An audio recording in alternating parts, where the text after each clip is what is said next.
Hey everyone, and welcome back to my Lost Ark roster update, where today I am going to be talking about Wildsoul. Now this is the first class in my roster where I do actively play both builds of the class, and the main reason for that is because there is one particular raid, Aegir, where the build that I primarily play just doesn't really feel that good to play, and that is why I decide to play the spec build instead. The crit build is the build that I primarily play, and it's also my favorite one, but the spec build is just so much more fun to play on Aegir that I end up switching to that one whenever I do end up doing that raid.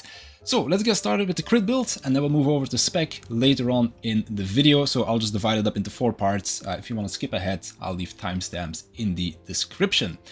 So for the crit build, this one is very straightforward. You just have one main identity gauge, which I will quickly exit out of that. You can build this up by just hitting the boss with your greenish skills, I guess, and it also fills up passively over time, so it's very quickly to refund this gauge. When you activate it, you get a bunch of stats like crit damage, attack speed, movement speed, and then you will also be using your main damaging skills. Now, as you can also see, I am kind of siphoning stacks from the boss. As long as there is a target, you siphon stacks, and this fuels your identity skill. So when I use this, I'm going to be giving myself cooldown reduction on all of my skills, as well as refunding myself some mana, and then this gives you more cooldown reduction depending on how many stacks you have. In general, you want to try and get 3 damage rotations out in one identity, so it looks a little bit like this. You activate it, you push out all of your damaging skills, then you use your identity skill, and now we just kind of wait around for the boss to do things. Just keep our synergy applied until our skills are back.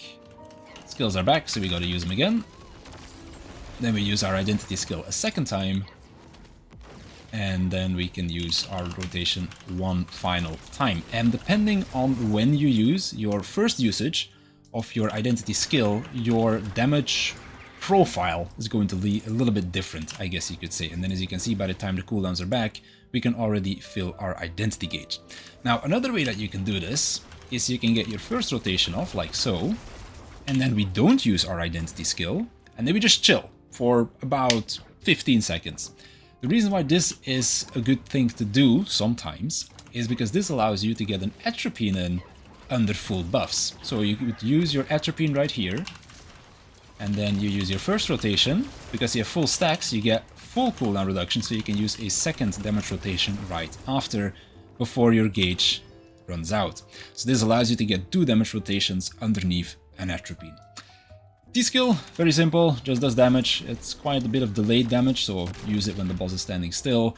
And that's really all there is to the crit build. It's very fun to play. The downtime that you get is about 10 seconds between damage rotations.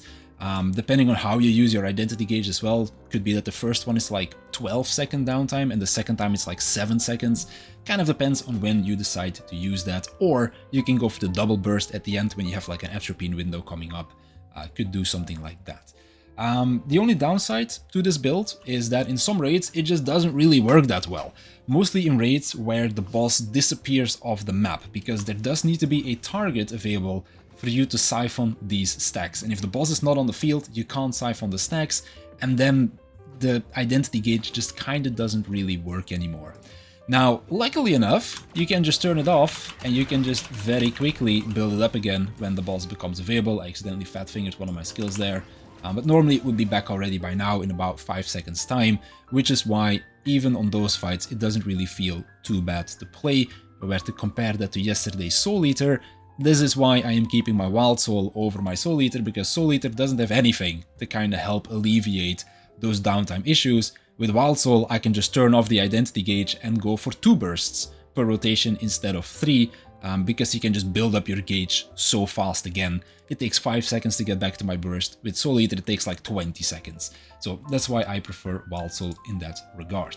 Let's then go over the build. So this is going to be a very high crit build, because we have a lot of skills that have massive crit damage bonuses. As you can see, 300%, 200%, 220%, and our identity gauge itself also gives us like 60% crit damage, I believe.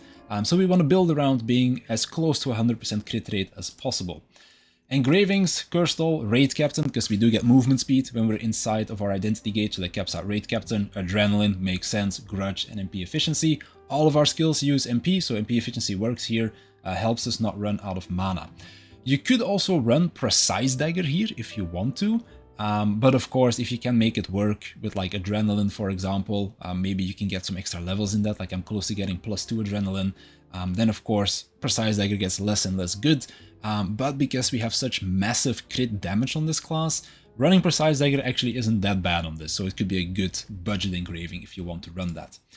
For skill build, very simple, damage cooldown on all of our damage skills, and then I have a cooldown gem on Vulpine Velocity. This is my synergy skill, so that's that, pretty standard. In terms of our skills then, Vulpine Velocity, already talked about this. This is our synergy skill. I'm running a poison rune on this as well, and then just these tripods. Claw is our counter skill. This doesn't even have paralysis immunity as base, so you do need to take a tripod to give it paralysis. Sadly enough, this is not a push immunity tripod. Would have been really nice, but yeah, that's why we take this one. Crowd Commotion, this is your biggest gauge generator, so also a legendary wealth rune on this. These are the tripods. And then we have our DPS skills. Now you can also take Rolling Wheel as a skill if you want. It's like an extra gauge generator and sub DPS skill. But I'm taking Fox Leap instead. So either you take Fox Leap or you take Rolling Wheel. The choice is yours, but I prefer using Fox Leap instead. It is your lowest DPS contributor though, so use this at the end of your rotation just in case you can't fit it into the rotation anymore inside your burst mode, then you're not losing out on too much. These are the skills. Phantom Beast Transformation is what we're basically going to be taking on all of our skills, because this is going to make it so that we do not transform into the animal. Because we can't be transformed in the animals for this build. Boulder Bear, these are the skills. You could take Enhanced Strike instead, and then it looks like this, where it just jumps out really quickly. But if you take Earthen Rage, it's going to do a bit more damage, but there is a bit more of a delay before the damage occurs. So it's kind of up to you to decide. Either go for the highest damage you can do, or make it so that it comes out a little bit faster. Then we have Fox Flame, another Galewind one. These are the tripods. Swish Bear, tripods. And then Ursine Wind Up, the tripods. And then of course we have the Arc passive. So as you can see right here, full crit, getting even more crit over here. We're trying to kind of avoid Zealous Might because we do want the cooldown reduction to make sure that we can fit in 3 usages of all of our skills. And then we're taking MP Furnace because we do get that mana refund from using our identity skill. So might as well use MP Furnace. Over here, straight down, this doesn't really give us anything outside of bonus damage. It also gives us a double spacebar, but putting more than 1 point into this is not really important for the feeling of its gameplay, and then you just put points into this, gives you more damage and more MP cost reduction as well to make MP Furnace even better. And then for the leap, generally you just take Unleash Power and Transcendent Power, but again, depending on the fight, you might want to put more points into Release Potential. Normally it looks like this, again, because I'm working on my leap upgrade right now. And then this just makes it bigger, so it's easier to hit and gives it bonus damage as well. But again, you can switch Transcendent Power around to cooldown reduction depending on the length of the fight. And that's what the Arc passive looks like. So that is essentially going to be this class, or this build of the class. Again, to quickly showcase the spacebar. It's an individual spacebar as well, which is kind of nice. So you can spacebar once, turn it on, and then spacebar twice more. And every time that you land a skill on the boss, it is going to be slightly reducing your spacebar cooldown as well. So that's kind of nice. And if you exit the gauge, again, the spacebars do not share a cooldown, which is kind of cool. But that's like the only thing you get gameplay-wise out of unlocking the 4th node on your Enlightenment tree. So that's what does it for the crit build. Pretty fun to play. Maybe not as high uptime as I was hoping it to be, because it's more of a burst 10 seconds downtime, burst 10 seconds downtime class. But overall, still a fairly fun class to play and very forgiving when you do mess up. You need to exit your burst state early because you do build up your identity very quickly. Again, as you can see right here, quickly doing my burst. Oh, boss went away. Or I fat fingered, like accidentally exiting my identity gauge. As you can see, it's already back and my DPS skills aren't even ready yet. So it is very forgiving to kind of build back to your next burst mode. So let's then move on to the spec build. So the spec build is instead going to be transforming into all the animals yourself, as you can see right here, transforming in the fox or in the bear. And now we are going to have a bit more of a builder-spender playstyle. So the gauge in the middle is going to allow you to transform into the animals, and then the gauges on the side are going to be filling up whenever you use a transformation skill. When they are full, you then get access to the identity skill, and this one gets buffed up by your ferocity stacks. So every time that we use a skill, you can see that you get 1 stack, here's the second stack, and then there's the third stack, and at 3 stacks it caps out, and it makes your identity skill deal bonus damage. So we can then use our identity skill to do a lot of damage, fill up the main gauge again, make sure you end in the correct transformation so that you get access to the identity skill. And that's kind of all the gameplay is really about. You build up the main gauge with your blue skills, then you use your transformation skills to build up the side gauges, and then when they are full, you can then use your identity skill.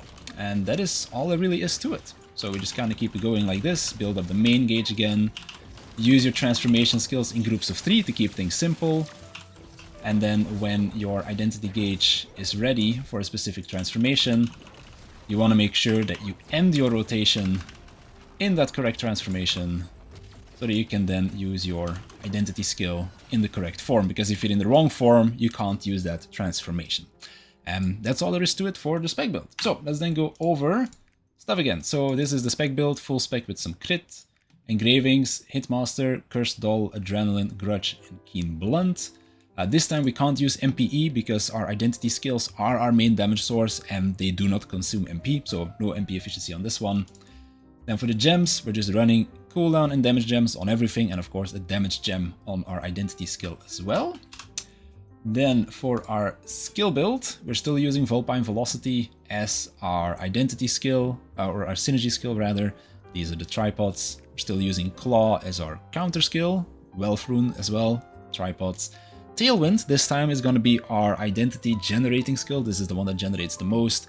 So again, put the Wealth Rune on that, and then these are the tripods. You can also put Wealth Runes on your transformation skills to make them build more side gauge as well. So that's why you can see that Fox Flame has that legendary Wealth Rune. These are the tripods. And then I'll just quickly go over the others as well. Fox Illusion is a secondary counter skill, by the way. So that's really nice that you have 2 counters in this build. Then Boulder Bear, these are the tripods, Switch Bear, and then last but not least, Fox Orb, these are the tripods. Then when we look at our Arc passive, it's going to look slightly different, so full spec with crit. This time we take some limit breaking as well. Only need 1 point in the limited magic, because we do want some extra added crit rate that we're not getting from our substats compared to the crit build. And then we take Standing Striker, because if you take MP Furnace, you're gonna run out of mana. And can't really run Blunt Sword on this build either, so we're running Standing Striker. For this one, we go all the way down the middle, and the side nodes, honestly, you can kind of choose. You can even take both of them if you want to. This is just going to like give you the same amount of damage increase. The rest is just going to be slightly utility based. For a leap, things are going to be a little bit different. You want to run it like this, because more than 2 points in the cooldown you don't really need, because you want it to line up with the rest of that rotation that you use. So 2 points is enough, and then you can put the rest into Transcendent Power, and then of course we take 3 points into Nimble Movement as well. The reason why we do it like this is because you always use your skills in groups of 3, so you use 1, 2, 3, because these are all 20-second cooldown skills. Build up the gauge bit again, and then our T skill, together with the other 2 skills, are going to be longer cooldown skills. And if you use 2 points in the cooldown reduction for your T skill, it kind of lines up with the other skills that you're using right there. So that's kind of how the spec build functions. So both builds are pretty fun to play. The spec build is probably a bit stronger in general, also deals with downtime a whole lot better, which is why I enjoy playing the spec build on fights like Aegir, for example, where there is a lot of downtime. But on other fights where I get to hit the boss a whole lot more, I prefer playing the crit build, because that is just the aesthetic that I enjoy more, but it is also the playstyle that I enjoy more as well. So that does it for Wildsoul. If you have any more questions about the class, feel free to leave it in the comments down below and I'll definitely get back to you. But for now, I want to thank you for watching, and I'll see you tomorrow in the next one.